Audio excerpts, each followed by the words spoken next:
Assalamualaikum warahmatullahi wabarakatuh. Perkenalkan, nama saya Dwiyanti dari Prodi Sejarah angkatan 2021. Di sini saya akan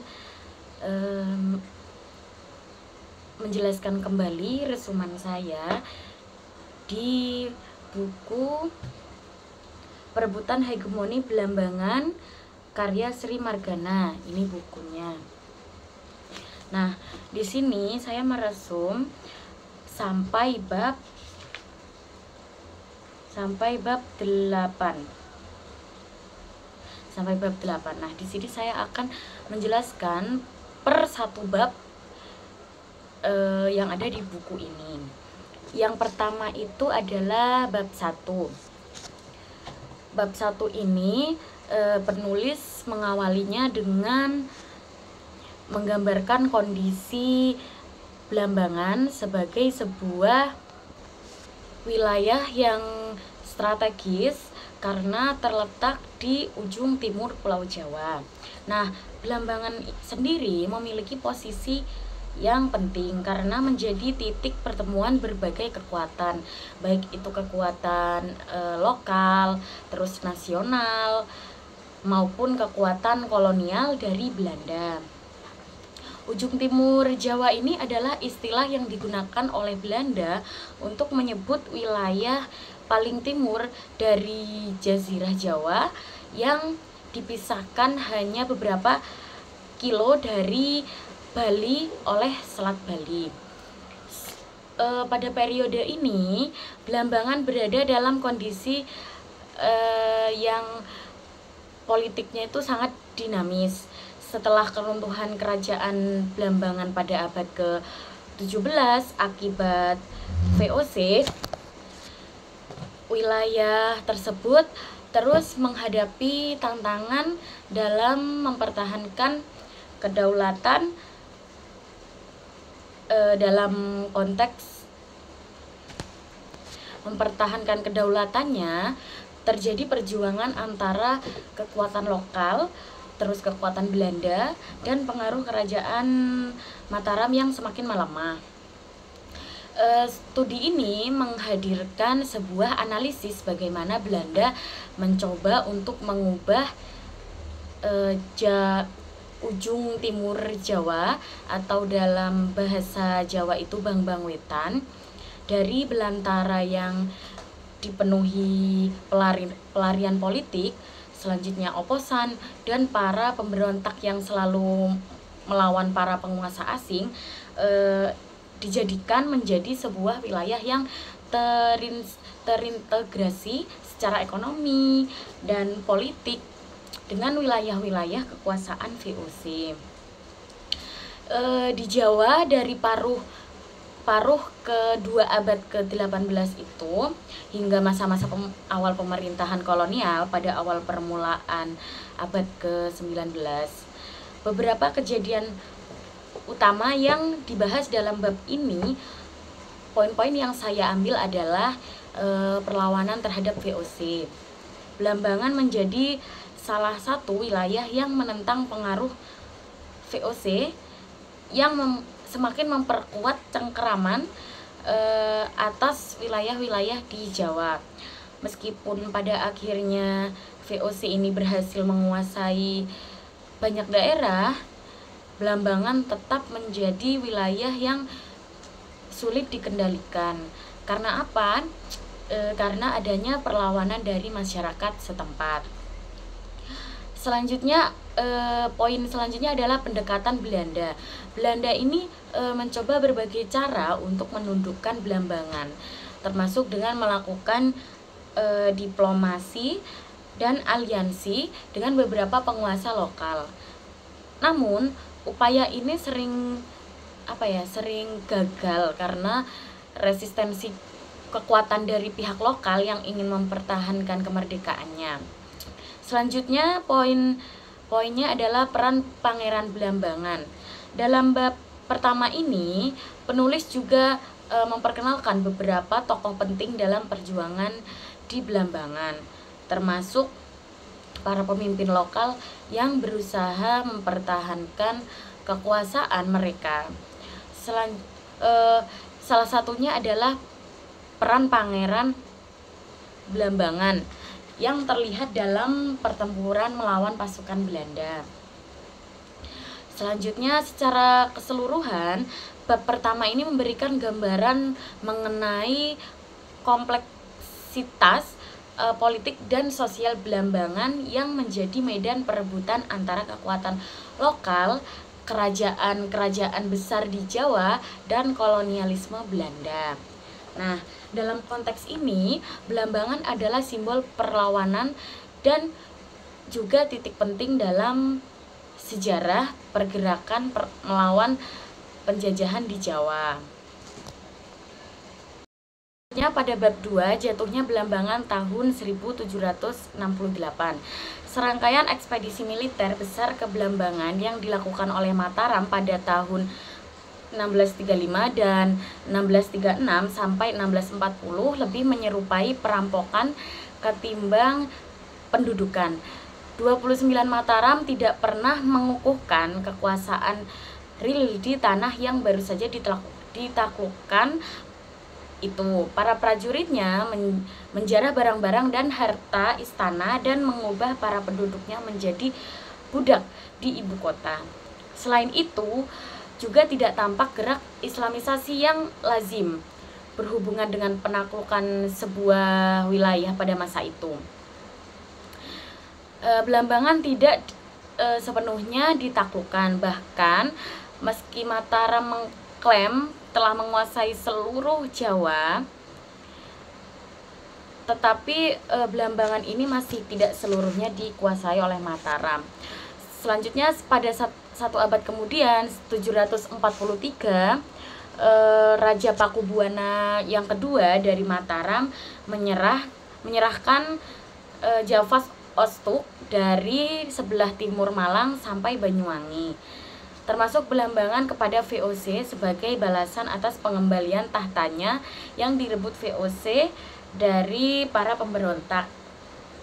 30 penyerahan kawasan ini berdasarkan sebuah klaim teritorial kuno Mataram yang sebenarnya sangat jauh dari realitas politik aktual.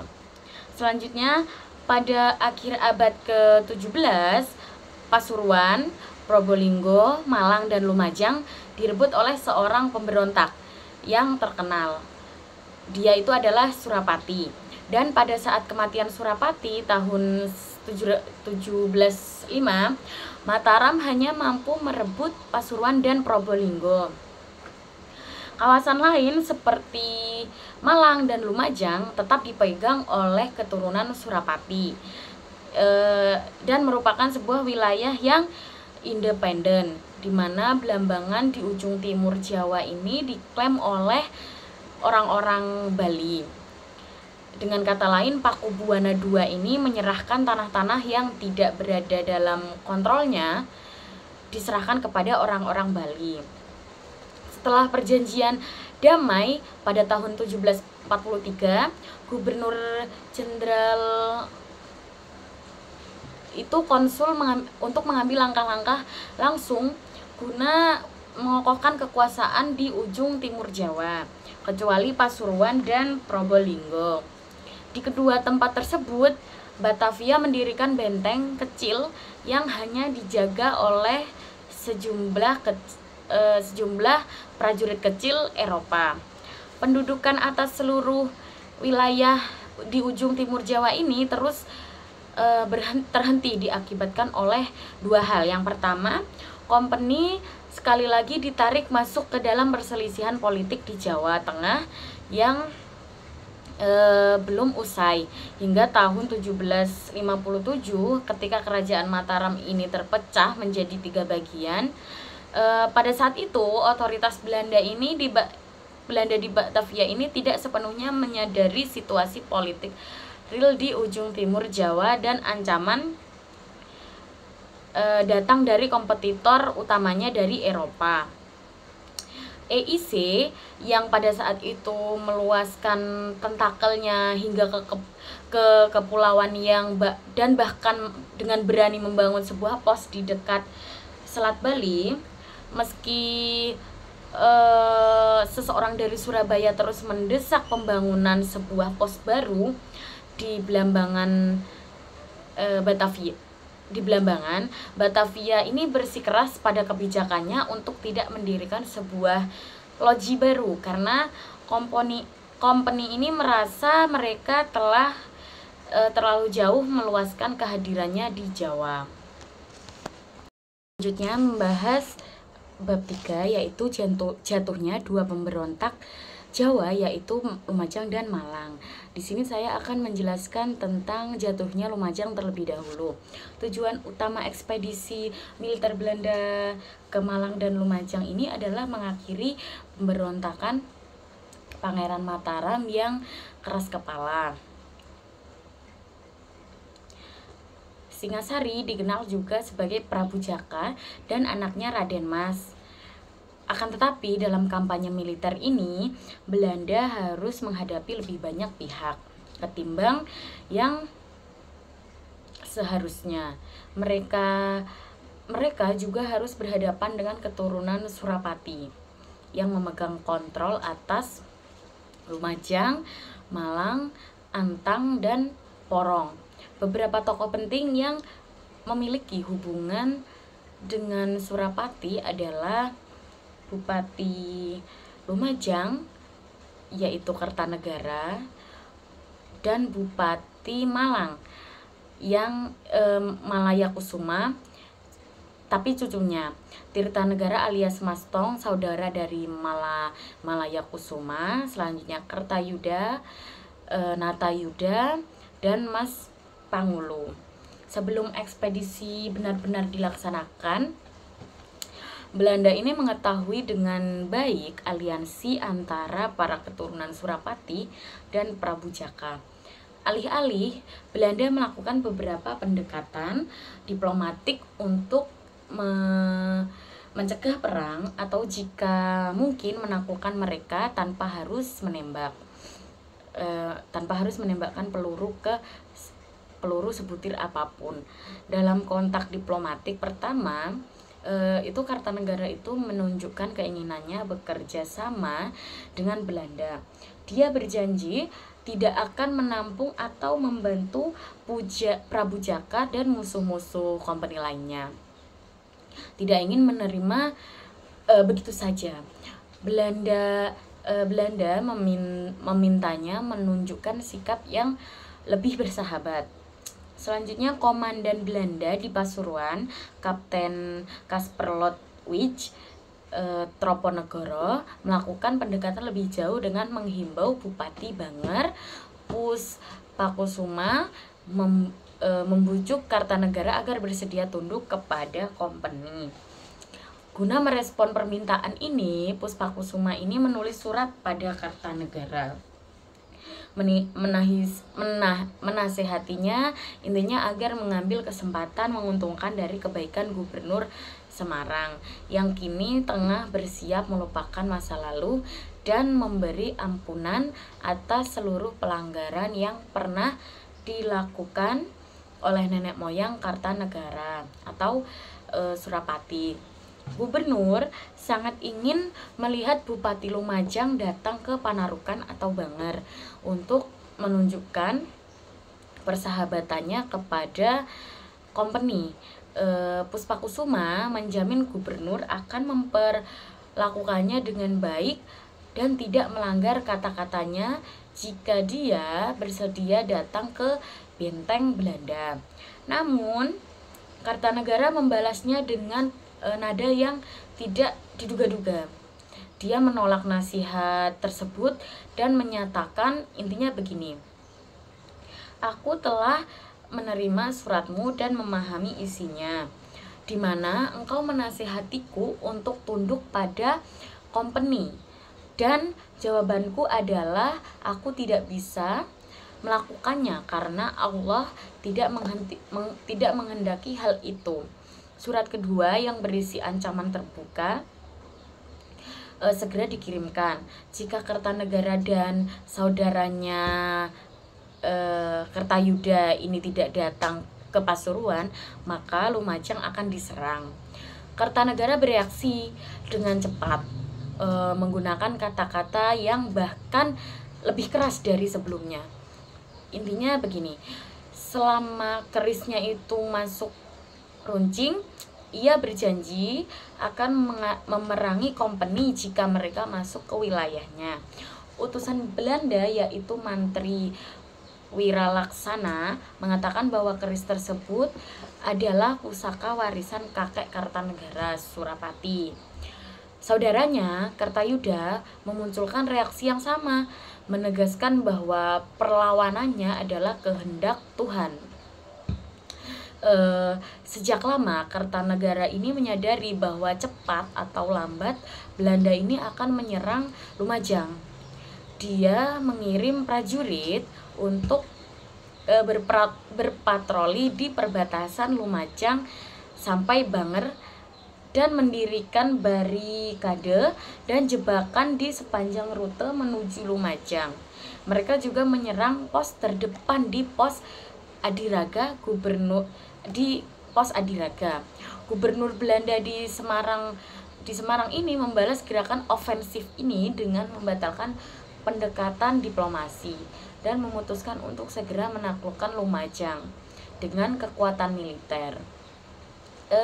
Beberapa upaya dilakukan untuk mencegah Kartanegara dan para pengikutnya lari dari Malang atau tempat-tempat lain dengan tujuan membangun pasukan mereka sendiri.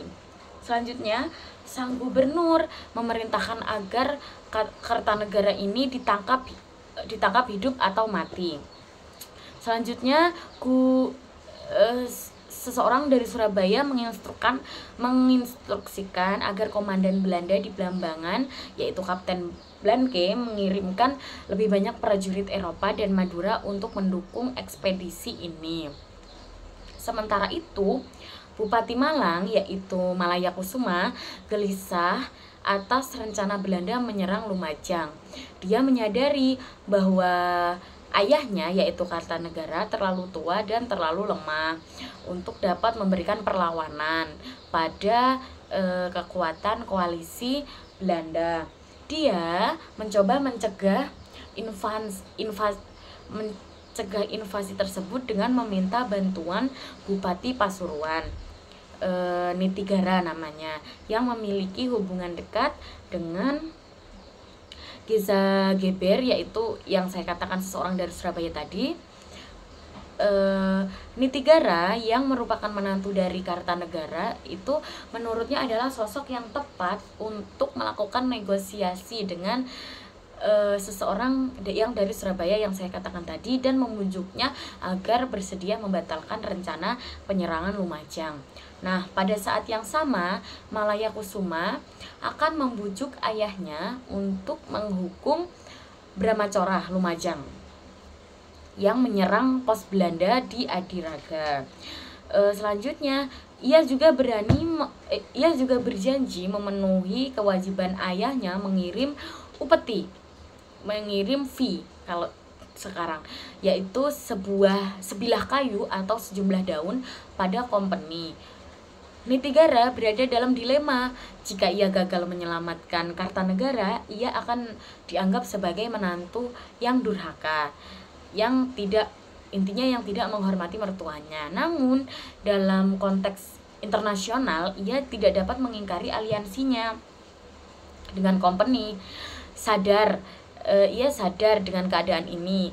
Gubernur Semarang meyakinkan bahwa Nitinagara ini harus menemukan dalih, mengatakan bahwa dirinya ini tidak berani melaksanakan permintaan Malayakusuma pada sang Geza Geber, seseorang yang dari Surabaya tadi, karena jika dia melakukannya, Pasuruan akan diserang. Ia juga menyatakan bahwa kematian telah ditentukan dan keputusan dibuat oleh gubernur di Semarang, dan serangan ke Lumajang merupakan keputusan yang telah diambil jauh-jauh hari. Aksi ofensif Kartanegara ini tidak akan pernah dimaafkan oleh company. Selanjutnya Lumajang akan diduduki dan Kertanegara akan digulingkan dari posisinya. Jika Malaya Kusuma ingin melihat ayahnya selamat, ia harus menasihatinya untuk meninggalkan Lumajang dan menyerahkan diri pada company. Selanjutnya Malaya Kusuma merasa kecewa pada sikap Nitinagara. Namun, ia terus melakukan upaya meyakinkan Belanda akan ketulusan maksudnya. Ketika utusan VOC yaitu Mantri Wirakasa dan Harga Manggala mengunjungi Malang, ia menunjukkan itikat terbaiknya untuk menenangkan mereka bahwa ia ini tidak akan campur tangan dalam urusan company jika permintaannya berkenaan dengan ayahnya dipenuhi. Namun, jika company mengabaikan dia akan melakukan tindakan yang lebih jauh, dan ia berjanji mengirim mantrinya Wanengpati bertemu komandan Belanda di Pasuruan untuk menunjukkan niat baiknya pada Belanda, dan di saat yang sama ia juga akan mengirimkan pesan ke Lumajang untuk membujuk ayahnya agar ayahnya itu bersedia menghentikan tindakan yang brutal ini sepanjang company tidak bertindak keras. Malaya Kusuma meminta kedua utusan tersebut mengatakan pada saudaranya yaitu Nitinagara agar membersihkan seluruh barikade dan penyergapan yang dirancang Kertanegara di jalan utama dataran tinggi yaitu Tengger Lumajang. Selanjutnya harapan Malaya Kusuma menyelamatkan ayahnya hancur ketika Belanda merespon permintaannya dengan mengirim pasukan ke Lumajang. Ia memutuskan untuk membujuk ayahnya pindah ke Malang sebelum Belanda melancarkan serangan. Sementara itu, sejumlah kecil pengikut Kertanegara, Kertayuda, dan orang-orang Bali Wayan Kutang mengungsi ke Malang. Oleh karena itu, ketika pasukan Belanda ini tiba di Lumajang, mereka tidak menemukan perlawanan berarti. Sekitar 60 orang pengikut Kertanegara di Gunung Semeru menyerah pada pasukan company. Ketika pasukan ini memasuki kota pada akhir Juni 1767, Lumajang dengan mudah dikuasai company. Sebuah pos didirikan dan 12 prajurit Eropa dan 100 pasukan dari Banger ditempatkan di kabupaten ini. Selanjutnya yang saya bahas adalah jatuhnya Malang. Tadi kan jatuhnya Lumajang. Setelah kejatuhan Lumajang, Belanda ini mengalihkan perhatiannya ke Malang karena para pemimpin pemberontak paling berbahaya telah mengungsi ke kabupaten ini ya, ke Malang.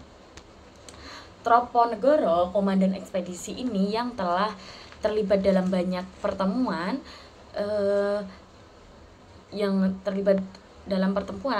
melawan para keturunan Surapati dan Prabu Jaka, menyadari persatuan dari pemimpin pemberontak ini menghadirkan ancaman yang lebih serius pada Belanda. Ia merasa yakin dengan prediksinya bahwa mereka telah melancarkan perlawanan kepada Belanda selama hampir 2 dekade. 2 utusan Jawa yang dikirim ke Malang mengatakan bahwa Malaya Kusuma telah merekrut 1.500 tentara untuk mempertahankan Malang dari invasi company. Sementara itu, Raden Tirtanegara, saudara termuda Malaya Kusuma, menyatakan bahwa Malaya Kusuma telah bergabung dengan Raden Mas, anak Singasari. Mengulangi kata-kata Tirtanegara tadi, sang utusan menyatakan mengetahui situasi tersebut. Gesageberkop Ground menyusun sebuah skema untuk memperlemah aliansi musuh. Dia berusaha mengeksploitasi ambisi Malayakusuma. Sebelum penyerangan Lumajang, Malayakusuma ini menunjukkan sikap yang lunak. Ia bersedia memenuhi permintaan seseorang yang dari Surabaya tadi untuk menyerahkan upeti sejumlah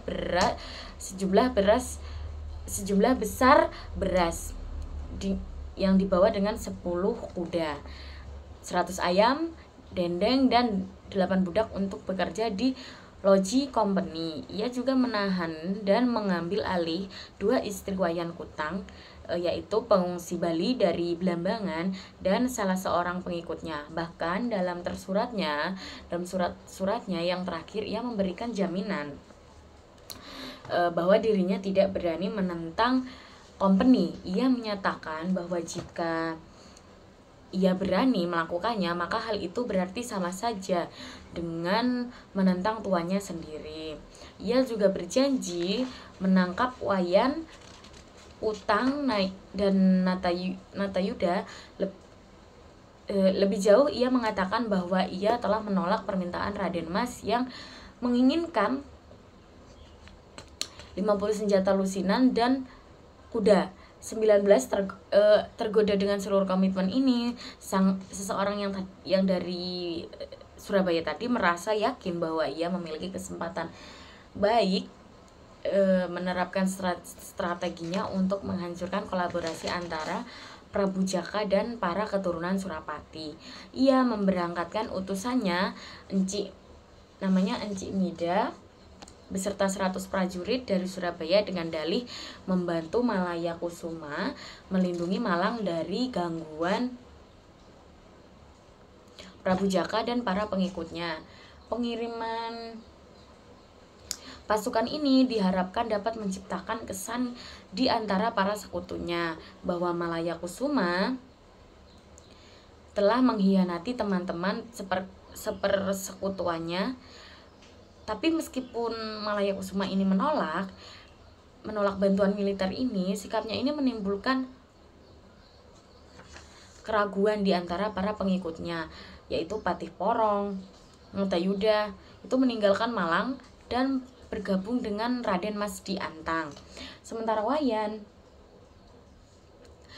Kutang tadi melarikan diri ketika menyadari bahwa Malayakusuma telah menangkap istri dan pengikutnya.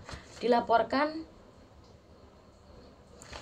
juga bahwa ayah Malayakusuma, yaitu Kertanegara, orang yang teguh melawan Belanda, itu telah meninggal dan dikubur di suatu tempat di selatan Gunung Semeru. Dalam keadaan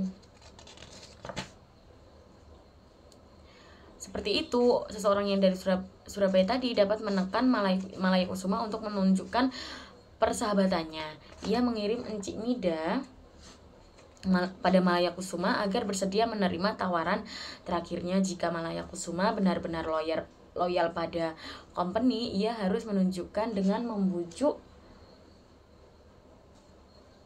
Raden Mas dan Prabu Jaka di Antang untuk menyerah pada company. Selanjutnya seseorang yang dari Surabaya tadi itu meyakinkan Malayakusuma untuk membuat dalih bahwa Malang akan diserang seandainya Raden Mas dan Prabu Jaka ini menolak menyerah. Encik Mida juga menyatakan bahwa saat ini hanya berjarak 1 jam perjalanan dari Malang. Vandrik Gondelak dengan 500 pasukan telah mendirikan sebuah camp militer. Ini bukan salah satunya ancaman karena Kapten Troponegoro dan pasukannya itu tengah menuju Malang dan tinggal menunggu 3 petunjuk baik yang dapat menunjukkan rute terbaik menuju Malang dan Antang. Mereka ini berharap sang bupati dapat membantu mempersiapkannya. Seseorang yang dari Surabaya tadi juga menuntut agar Malayakusuma menyerahkan para desertir Eropa yang telah tinggal di Malang selama 10 tahun. Jika ini tidak dipenuhi, company tidak akan membiarkannya hidup dengan tenang. Bahkan dalam situasi yang sulit ini, Malayakusuma itu tetap enggan memenuhi seluruh permintaan seseorang yang dari Surabaya tadi. Ia menyatakan bahwa jika ia membantu company menyerang Raden Mas dan Prabu Jaka, ia tetap tidak mau menyerah. Selanjutnya pada 5 Desember, Gondelak bergerak dari Urak-Urak dan di Gunung Mumba. Mereka ini diserang oleh 500 prajurit kavaleri Malayakusuma yang muncul dari berbagai arah. Pertempuran ini berlangsung hingga jam 11 siang. Tidak diketahui berapa orang yang di pihak musuh yang menjadi korban. Namun di pihak company sendiri tidak ada seorang prajurit pun yang terluka atau terbunuh. Hari berikutnya pertempuran lain pecah di Gunung Cangkring, terletak di selatan Gunung Gomba. Sekitar 20 hingga 50 prajurit Malayakusuma semua menunggang kuda menyerang dengan menggunakan kuda. Kali ini kekuatan koalisi Belanda gagal mempertahankan posisinya, yang artinya kalah kali ini. Setelah pertempuran ini, Malayakusuma dan keluarganya ini bersiap menuju Belambangan dan bergabung dengan Agung Wilis. Untuk mencapai Belambangan, ia berencana menelusuri rute di sepanjang pesisir selatan Jawa dari Malang hingga Lumajang dan kemudian Belambangan.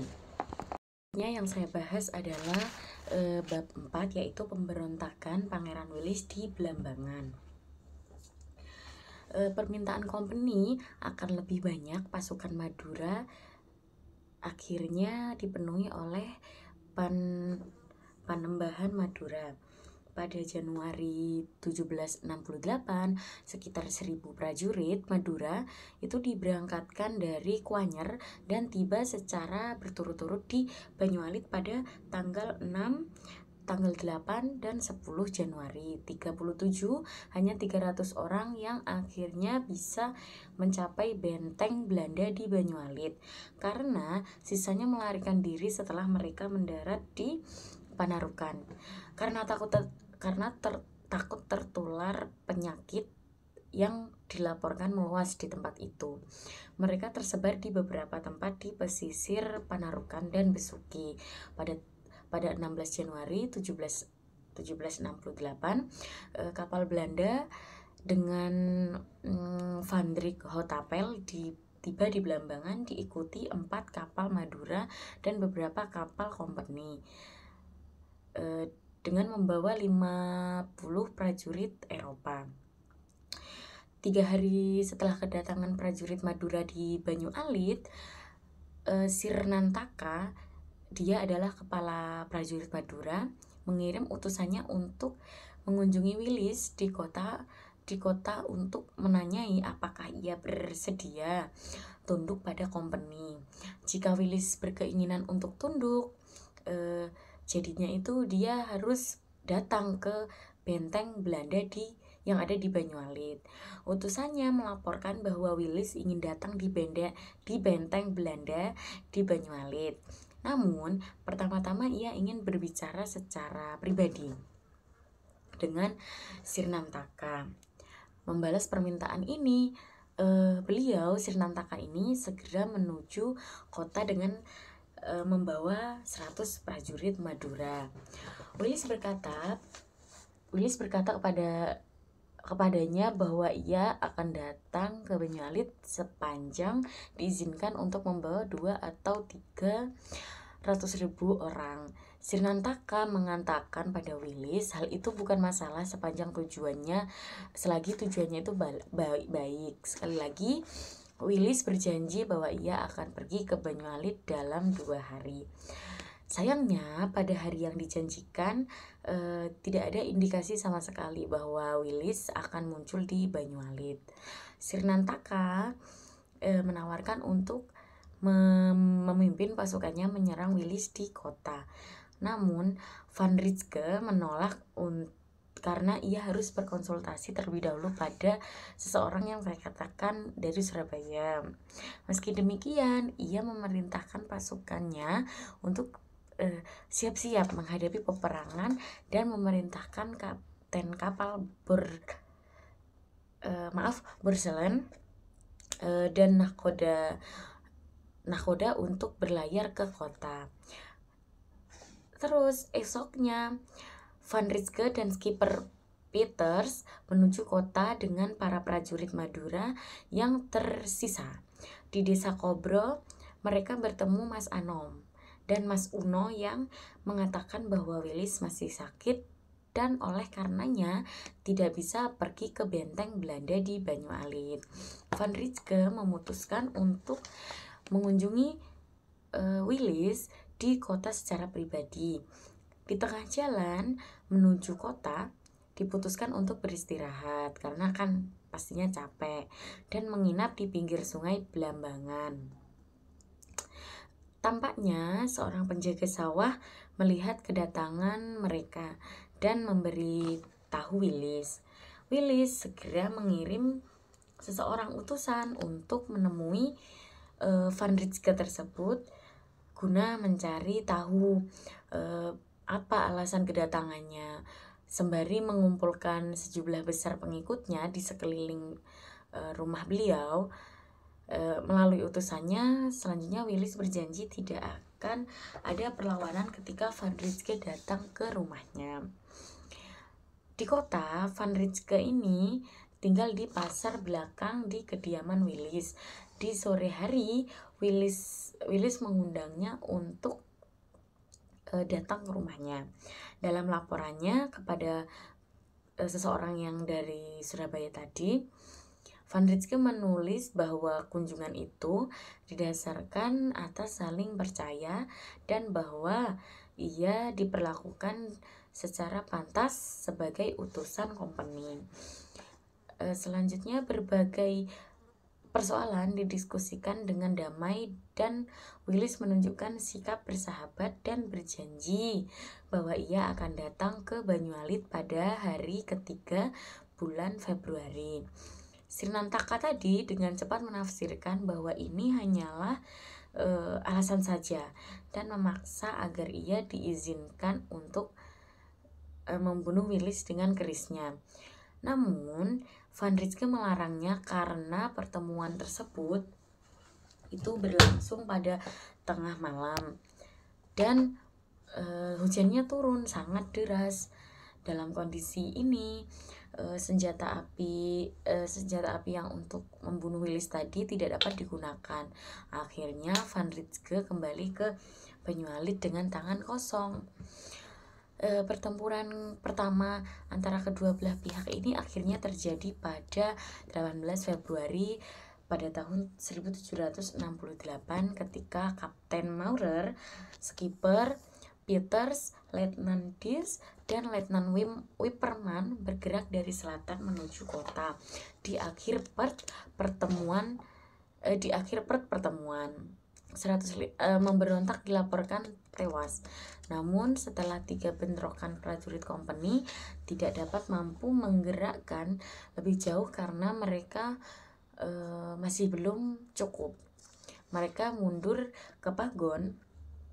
Pagon itu sebuah pedesaan Islam dekat kota dan membakar seluruh perkampungan di sekitarnya. Karena hal itu banyak penduduk tewas dan yang lainnya terluka. Diputuskan untuk meninggalkan medan pertempuran karena hujan turun dengan deras. Mereka menyadari bahwa pada musim hujan tombak musuh sangat dahsyat dalam pertempuran dan senjata api mereka seringkali tidak dapat digunakan. Namun Willis dan para pengikutnya terus menekan. Mereka ini memotong seluruh jalan ke Banyualit dan mengisolasi pasukan Belanda di dalam benteng mereka sendiri.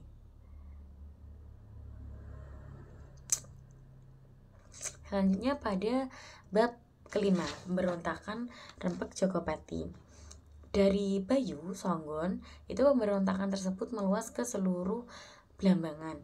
Di sebelah barat itu gerakan lain mengonsolidasi diri di bawah pimpinan Bekel Gagak Baneng kepada desa Sentong yang mengklaim diri sebagai komandan Ratu Susu Hunan, Ratu Gunung Raung.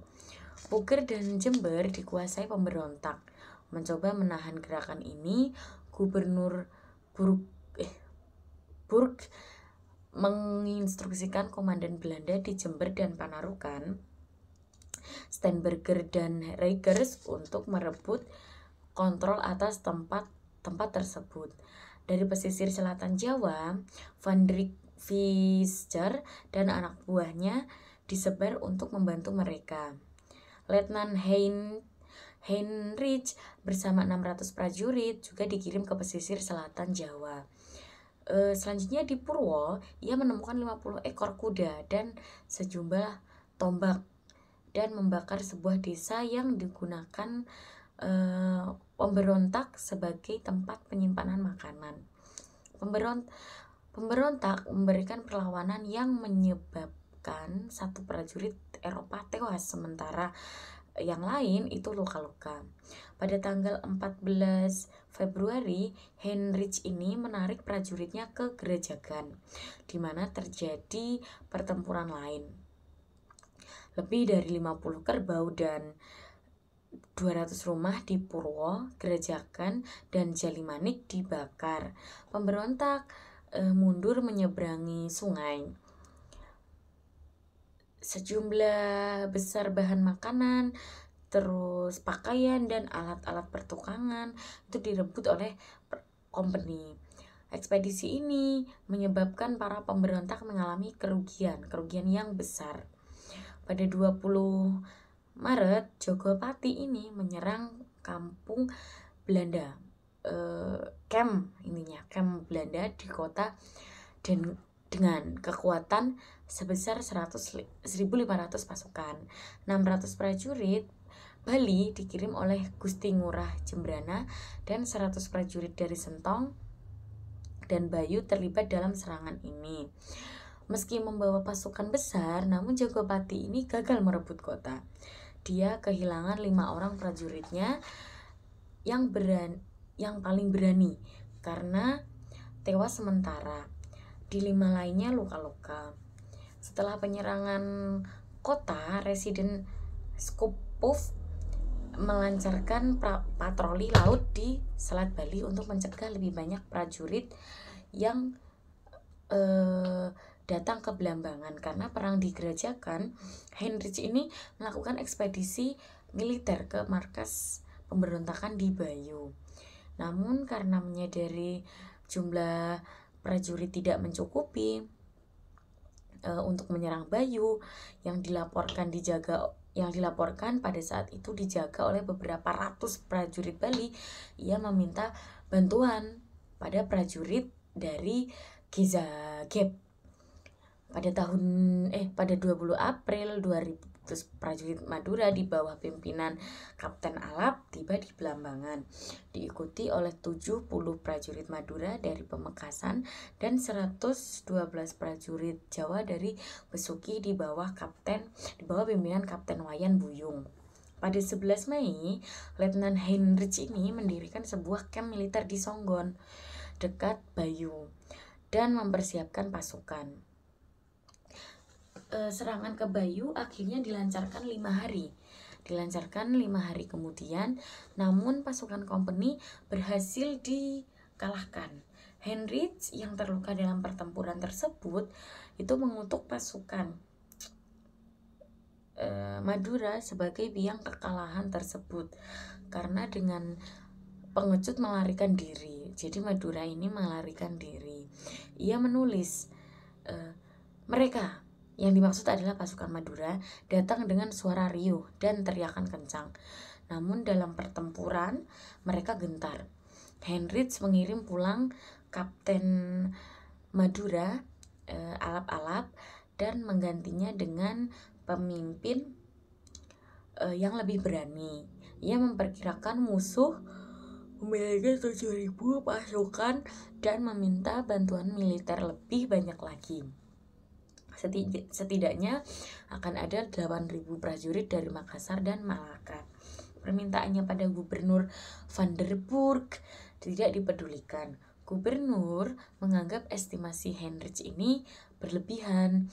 Van der Burg hanya dapat mengirim 150 prajurit Eropa, 50 prajurit pribumi, dan 100 batur yang akan direkrut dari Madura, Sumeneb, Pamekasan, dan kabupaten lain di ujung timur Jawa. Selanjutnya saya akan membahas bab ke-6, yaitu tentang perubahan pemerintahan dan masalah kependudukan di Blambangan. Terpilihnya Mas Alit sebagai bupati baru itu merupakan satu bagian dalam implementasi rencana menyeluruh reorganisasi pemerintahan Blambangan yang diusulkan oleh Geza Geber Luzak. Dia mengusulkan ikan untuk membagi kabupaten ini menjadi 2 bagian, yaitu timur dan barat, dan membentuk distrik baru atau sub administrasi. Gunung Raung yang membentang dari Sentong sekarang yaitu Bondowoso hingga Laut Selatan digunakan sebagai batas alamiah. Bagian timur akan dipimpin oleh bupati yang baru terpilih, yaitu Wiraguna. Sementara sebelah barat akan dikepalai oleh Sumadirana, bekas patih bupati kedua Surabaya. Gezo Geber juga mengusulkan rekolasi banteng Belanda dari Ulum Pampang ke lokasi yang lebih sehat. Di bagian timur dibentuk 3 distrik baru, yaitu Gerajagan, Ulu Pampang, dan Ketapang Bincak Pakem. Pembentukan distrik-distrik ini bertujuan memperkuat strategi pertahanan kompeni.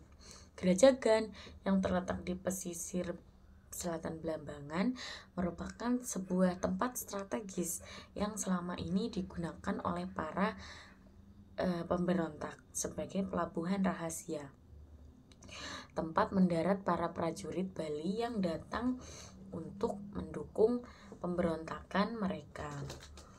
Geza Geber mengusulkan pembangunan pos pengawasan di lokasi ini. Satu unit prajurit yang terdiri atas para prajurit Eropa dan pribumi harus ditempatkan di sini untuk mencegah komunikasi rahasia antara Bali dan para pemberontak di Pulau Nusa Barong dan Blambangan. Pemikiran yang sama juga melatari pembagian Ulu Pampang menjadi distrik yang berbeda, di mana 2 desa ini menjadi utamanya, Ulu Pampang dan Punasem, karena memiliki akses ke pantai Ulu Pampang, pusat aktivitas para komersial Blambangan. Sebelum perang, Ulu Pampang ini dihuni oleh beragam kelompok etnis, diantaranya adalah Bugis, Mandar, Melayu, dan Cina. Seluruh kelompok diaspora ini hancur ketika perang terjadi. Ulu Pampang itu merupakan tempat pertama yang diambil alih oleh Pangeran Willis pada pemberontakannya. Kedua lokasi ini dikelilingi oleh hutan dan perang di lokasi ini ditinggalkan oleh para penduduk yang mengungsi dari wabah yang merajalela. Rumah residen yang dibangun dari batu bertempat di sini. Kompeni juga membangun sebuah rumah sakit dan gudang amunisi di desa Punasem. Di masa depan, fungsi asli pantai Ulu Pampang ini sebagai pelabuhan dagang yang akan tetap dipertahankan, dan oleh karenanya pembangunan sebuah unit subadministrasi di tempat ini sangat penting. Akhirnya Ketapang, kembali lagi ya, ini Akhirnya Ketapang, Bincak, dan Pakem disatukan menjadi daerah subadministrasi karena daerah tersebut itu terhubung dengan pos-pos militer Belanda di Panarukan. Ketapang terletak di pesisir timur Belambangan dan lebih dekat ke Pulau Bali. Dari pesisir ini mereka dapat melihat pesisir barat Bali dengan lebih jelas. Gezageber juga menegaskan bahwa Ketapang merupakan sebuah tempat yang cocok untuk berlibur bagi pasukan-pasukan dari Panarukan dan Belambangan. Sebuah pos militer kecil di mana beberapa pasukan Eropa dan pribumi bertempat dibangun. Bincak dan Pakem masih merupakan tempat yang terlantar. Namun, kedua tempat ini telah memainkan perannya ini sangat penting sebagai pelabuhan alternatif yang digunakan para prajurit Bali dan Bugis untuk masuk ke Belambangan. Gezageber juga menyarankan pembangunan sebuah benteng di Tanjung Pakem untuk mengawasi pergerakan kapal-kapal di Selat Bali. Pada tahun 1774 dipilih 3 pemimpin untuk ketiga distrik baru ini dan diberi gelar Ngabehi. Mantri Sing Agring Singsing ditunjuk sebagai pimpinan kerajaan. Mantri Kara Gringsing sebagai pemimpin Ulu Pampang, sementara Karangandung yang sebelumnya dipromosikan sebagai Patih Belambangan dipilih sebagai pemimpin Ketapang, Bincak, dan Pakem. Mereka ini dianggap sebagai pemimpin subalternatif meski mereka ini bertanggung jawab langsung kepada bupati. Bentuk pemerintahan ini diusulkan oleh Gubernur Van der Burg yang mengadopsinya dari sistem yang dijalankan di distrik Terbaya dan Gemulak di Kabupaten Semarang. Di samping ketiga pemimpin baru ini, Bahwa Laksana tetap dipertahankan sebagai pemimpin kota bekas ibu kota Belambangan. Nah, selanjutnya saya akan membahas bab 7, yaitu tentang perdagangan bebas dan resistensi di Pulau Selatan.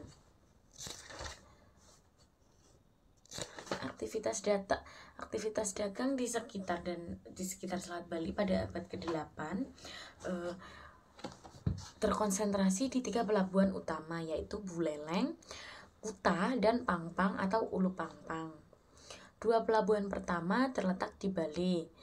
Buleleng di pesisir utara, sedangkan Kuta di pesisir selatan. Pantai Pangpang berada di pesisir timur Jawa. Pedagang asing di Buleleng dan Kuta diatur berdasarkan sistem bandar.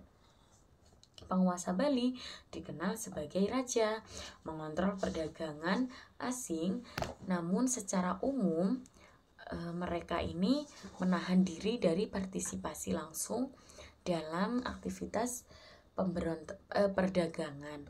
Raja tidak memiliki jaringan pemasaran ataupun koneksi luar negeri yang bisa digunakan untuk menjalankan aktivitas dagang secara efektif. Mereka melibatkan mediator dagang yang berasal dari luar Bali. Biasanya para agen dari Cina, namun terkadang Bugis, Arab, atau Eropa yang dikenal sebagai bandar.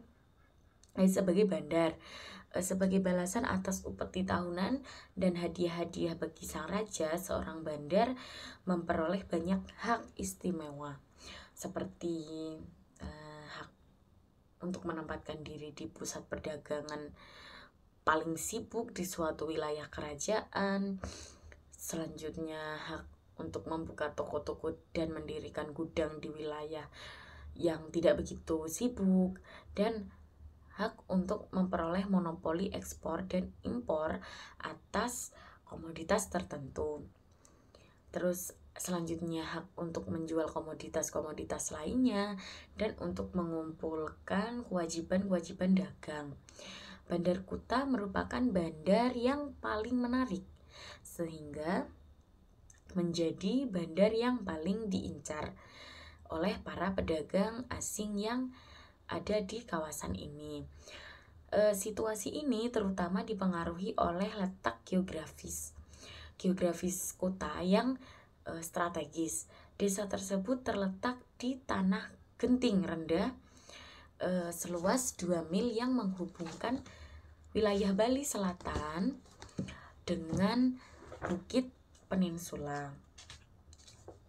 Kawasan tersebut memiliki 2 dermaga yang cocok bagi semua jenis perahu dan jang serta kapal layar atau perahu berukuran setengah-setengah tanggung. Satu berada di sebelah barat tanah genting, sementara yang lain di sebelah timurnya. Kuta hanya sedikit terpengaruh oleh hembusan angin muson dan bisa dilayari sepanjang tahun.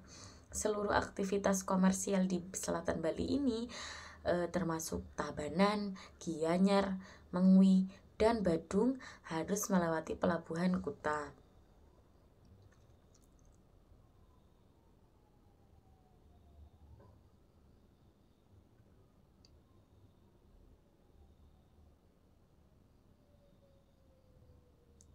Pelabuhan Kuta ini yang selalu sibuk, bahkan di masa-masa perang setiap harinya itu setidaknya ada 18 kapal mengunjungi pelabuhan tersebut.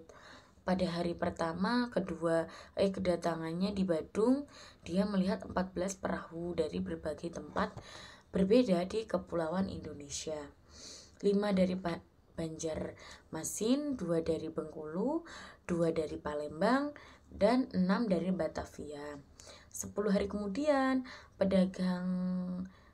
beberapa pedagang mandar tiba di tempat itu dengan menggunakan 4 vessel. Sebagian besar dari mereka berbendera Inggris atau Belanda. Di antara beragam barang yang lazim yang dibawa di Bali adalah besi, porselin, selanjutnya ada emas, rotan, kertas, pakaian, bahkan budak.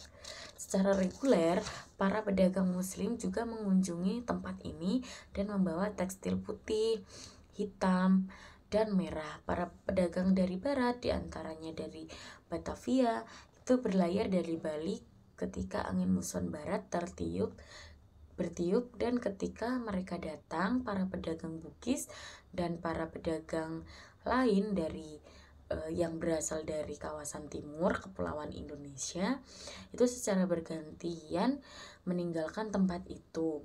Sebagian besar pedagang Bugis yang mengunjungi Bali datang dari Bengkulu dengan membawa opium dan kembali dengan membawa kertas dan bahan makanan. Mereka menjual opium dengan harga rendah. Para pedagang ini tidak hanya tertarik pada produk lokal seperti beras, minyak, dan kelapa, mereka juga mencari kesempatan untuk membeli barang-barang lain yang dibawa oleh para pedagang asing seperti tekstil, katun, dan opium. Mereka menggunakan Kuta sebagai sebuah tempat penyaluran barang bagi pertukaran berbagai barang dagangan.